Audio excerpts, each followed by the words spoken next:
রাজনীতির মাঠে গুজব সবসময় একটি ভয়ঙ্কর অস্ত্র হিসেবেই কাজ করে। কখনো কখনো একটি পরিকল্পিত গুজব পুরো রাজনৈতিক দৃশ্যপটকে তাসের ঘরের মতো গুঁড়িয়ে দিতে পারে, আবার কখনো সেই গুজবই বুমেরাং হয়ে আঘাত হানে খোদ গুজব রটনাকারীর উপর। ঠিক এমন একটি রাজনৈতিক স্নায়ুযুদ্ধের সাক্ষী এখন বাংলাদেশের রাজনীতি। টার্গেট ছিল সংস্কারের দাবিকে দুর্বল করা, আর হাতিয়ার ছিল জোট ভাঙার প্রোপাগান্ডা। ছক কষা হয়েছিল ডক্টর শফিকুর রহমানের নেতৃত্বাধীন জামায়াত ইসলামী এবং হাসনাত আবদুল্লাদের নেতৃত্বাধীন জাতীয় নাগরিক কমিটি বা এনসিপির মধ্যে ফাটল ধরানো।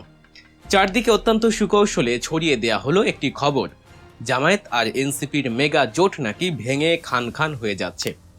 এই খবর বাতাসে ভাসতেই সরকারি দল বিএনপির অন্দরমহলে রীতিমতো উৎসবের আমেজ শুরু হয়ে গিয়েছিল।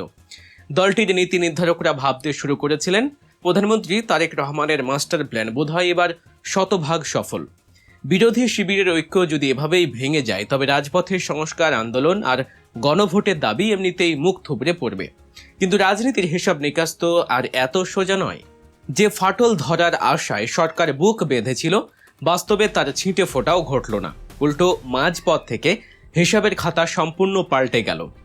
জোট তো ভাঙলই না, বরং জামায়াত এবং এনসিপির এই মেলবন্ধন পরিণত হলো এমন এক ইস্পাত কঠিন মেগা জোটে, যা এখন স্বয়ং তারেক সরকারের সবচেয়ে বড় মাথা ব্যথার কারণ হয়ে দাঁড়িয়েছে। যে পাতা ফাঁদে সরকার বিরোধী দলের আটকাতে চেয়েছিল, সেই ফাঁদ এখন তাদের নিজেদের গলাতেই ফাঁস হয়ে চেপে বসেছে।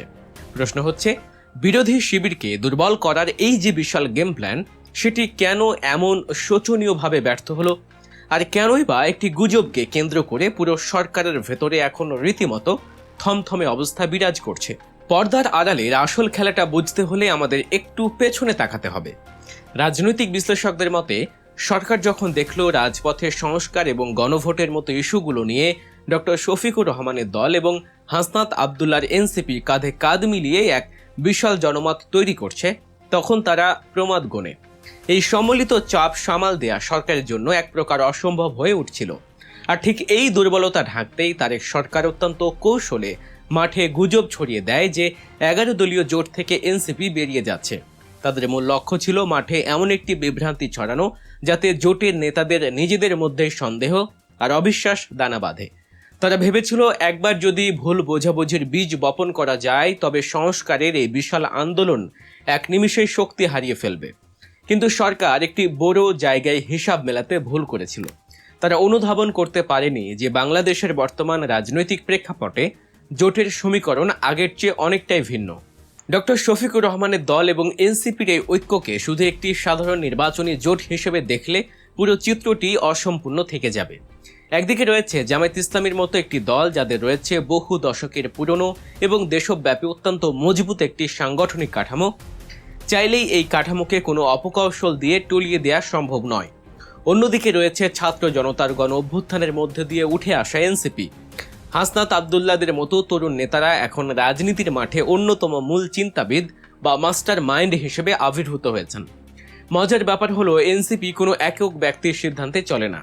দলের পলিটিক্যাল কাউন্সিল থেকে সর্বসম্মতিক্রমে সব সিদ্ধান্ত গৃহীত হয়। অর্থাৎ এটি কোনো একক নেতার খামখেয়ালিপনার দল নয়, বরং একদল তুখোর মাস্টার মাইন্ডের সম্মিলিত শক্তির জায়গা। এই দুই দলের রাজনৈতিক ইতিহাস সম্পূর্ণ আলাদা। অনেক ক্ষেত্রে বিভিন্ন ইস্যুতে তাদের মতের অমিল থাকাটাই স্বাভাবিক, কিন্তু তারপরও তারা কেন এক বিন্দুতে এসে মিলেছে? কারণ সংস্কার এবং গণভোটের মতো জাতীয় গুরুত্বপূর্ণ ইস্যুগুলোতে তাদের লক্ষ্য একেবারে অভিন্ন। আর নির্দিষ্ট ইস্যু ভিত্তিক এই ইস্পাত কঠিন ঐক্যই এখন তারেক রহমানের সবচেয়ে বড় ভয়ের কারণ। ভিন্ন ধারার দুটি শক্তির এমন অভাবনীয় মিলন তারেক সরকারের রাতের ঘুম হারাম করে দেওয়ার জন্য যথেষ্ট। গুজব ছড়িয়ে যখন সরকারি দলের নেতারা বগল বাজাচ্ছিলেন, ঠিক তখনই বিরোধী জোটের নেতারা এক হয়ে এমন এক পাল্টা চাল দিলেন, যা সরকারের পুরো ভিত কাঁপিয়ে দিয়েছে। জোটের নেতারা সরাসরি গণমাধ্যমের সামনে এসে স্পষ্ট জানিয়ে দেন, তাদের রাজনৈতিক ঐক্য কোনোভাবেই ভাঙছে না। এই একটি ঘোষণাতেই তারেক সাহেবের সব হিসাব নিকাশ তাসের ঘরের মতো ধসে পড়ে। বিরোধীদের কাবু করার জন্য যে চতুর খেলোয়াড়ের ভূমিকায় সরকার অবতীর্ণ হয়েছিল, সেই খেলায় এখন তারা নিজেরাই চরমভাবে পরাজিত। গুজবের আগুনে পানি ঢেলে এনসিপির শীর্ষ নেতা এবং যুগ্ম সাধারণ সম্পাদক জয়নাল আবেদিন শিশির অত্যন্ত কড়া ভাষায় পরিস্থিতি পরিষ্কার করেছেন। তিনি কোনো রাগ ঢাক না রেখেই বলেছেন 11 দলীয় জোট ছাড়ার কোনো প্রশ্নই ওঠে না এবং তাদের দলের ভেতরে আজ পর্যন্ত এমন কোনো আলোচনাই হয়নি। সাধারণ পর্যায়ের কথা তো বাদই দিন, দলের সর্বোচ্চ নীতি নির্ধারণী ফোরাম, পলিটিক্যাল কাউন্সিল বা এক্সিকিউটিভ কমিটিতেও জোট ছাড়ার কোনো প্রস্তাব ওঠেনি। তিনি আরও মনে করিয়ে দেন তাদের ঐক্য নষ্ট করার চেষ্টা আগেও হয়েছে এবং ভবিষ্যতেও হবে, কিন্তু তাদের জোটের কোনো দলই এমন ফাঁদে পা দেওয়ার মতো বোকা নয়। এনসিপির এই কড়া বার্তা রেশ ধরে জামায়াত ইসলামের সহকারী secretary general doctor Hamidur Rahman আজাদও চরম একটি বার্তা দিয়েছেন।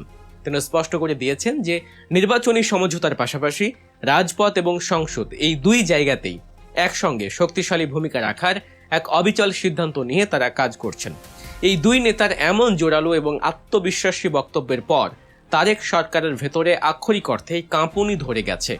অনেকেই হয়তো প্রশ্ন তুলতে পারেন, এত বড় একটি জোটে কি কোনো মতবিরোধ নেই?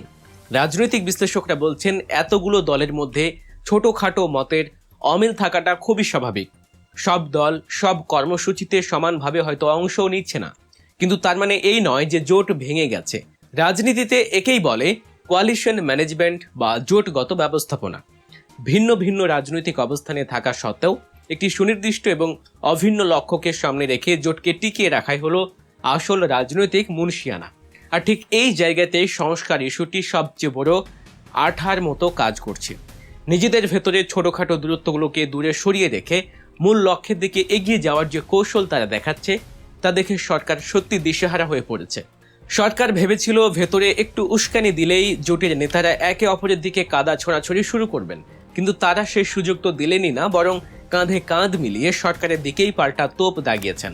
ডক্টর হামিদুর রহমান আজাদ সরাসরি অভিযোগ করেছেন সরকার রাজনৈতিকভাবে বিরোধী মতকে মোকাবেলা করতে সম্পূর্ণ ব্যর্থ হয়েছে, আর এই ব্যর্থতা ঢাকতেই তারা জোটের মধ্যে ফাটল ধরানোর হীন চেষ্টা চালাচ্ছে। এখন একটু সামনের দিকের হিসাবটা মিলিয়ে দেখা যাক। এত শক্তিশালী একটি বিরোধী জোট যদি একই ইস্যুতে রাজপথে এবং সংসদে একযোগে অবস্থান নেয়, তবে তারেক সরকারের উপর চাপ কোন পর্যায়ে গিয়ে ঠেকবে? পরিস্থিতি যেদিকে এগোচ্ছে তাতে সরকারের উপর চাপ চরম মাত্রায় বাড়তে বাধ্য। বিরোধীদের এই ঐক্যকে যদি সরকার কেবলই একটি সাধারণ ষড়যন্ত্র ভেবে উড়িয়ে দেওয়ার চেষ্টা করে, তবে ভবিষ্যতে তাদের এর জন্য চরম মূল্য চোকাতে হবে। পাশাপাশি জনগণের অধিকার এবং সংস্কারের দাবিগুলোকে যদি সরকার এড়িয়ে যায়, তবে তারেক সরকারের গ্রহণযোগ্যতা একেবারে তলানিতে গিয়ে ঠেকবে। তবে রাজনীতিতে কোনো কিছুই চূড়ান্ত নয়। জোট বড় হলে মতপার্থক্যের জায়গাও বড় হয়। 11 দলীয় জোটের সব দলের রাজনৈতিক ইতিহাস এক নয়, তাই ভবিষ্যৎ কর্মসূচিগুলো নিয়ে তাদের মধ্যে কোনো মতবিরোধ তৈরি হবে না এমন গ্যারান্টি কেউ দিতে পারে না। সবকিছু মিলিয়ে রাজনীতির ময়দানে এখন যে চরম উত্তেজনার পারদ চড়তে শুরু করেছে, তাতে শেষ হাসি কে হাসবে সেটাই এখন সবচেয়ে বড় সাসপেন্স। তারেক সাহেব কি পারবেন তার ক্ষমতার গদি বাঁচাতে? তিনি কি পারবেন এই মেগা জোটের পাতা পাল্টা ফাঁদ থেকে নিজেকে বের করে আনতে? নাকি হাসনাত আবদুল্লাহ এবং ডক্টর শফিকুর রহমানের নিখুঁত মাস্টার প্ল্যানের কাছে সরকারের এই চতুর খেলা চিরতরে শেষ হয়ে যাবে? দর্শক, রাজনৈতিক এই টান উত্তেজনার সর্বশেষ সব বিশ্লেষণ এবং খবরের ভেতরের খবর পেতে সাবস্ক্রাইব করুন গল্প নিউজ। দেখা হচ্ছে পরবর্তী ভিডিওতে। আল্লাহ হাফেজ।